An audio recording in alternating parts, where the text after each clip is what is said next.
Okay, this next diagram is awesome. It's basically immense pleasure equals immense pain. Let me explain. That kind of rhymes. Immense pleasure equals immense pain. Let me explain. Okay.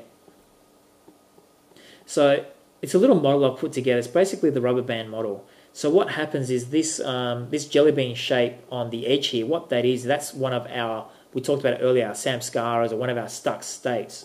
Now what happens is in life, we tend just to leave those in the comfort zone, not really, touch those things and not really challenge them at all or touch them.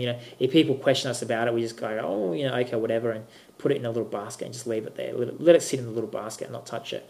What we're talking about here is the more we can go into those samskara, those events that happen to us, and examine them and see the truth of what they really are, really deeply. The deeper we go, the more deeper we can go to the other extreme, which is joy and pleasure and bliss and excitement. So it's almost like a rubber band. So you can imagine a rubber band, like if we, for example, have those stuck states and don't even go into them, just lightly tap it and just, we're going to experience pleasure to that same extent. But if we're really willing to go really deep, really full on deep with vigor, and a lot of these people in life, you see people with lots of vigor, and if they have a problem, they'll demolish it, and they'll probably experience pain to this, pleasure to that same extent of, blissfulness, because it's all about kind of yin and yang. It's about, I believe that the more you go into your pain, the more you can experience pleasure and bliss.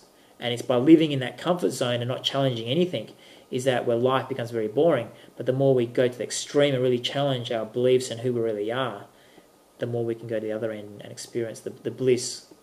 So if we're not really willing to go there into the limitations, then our pleasure is also limited as well by us not going into the pleasure.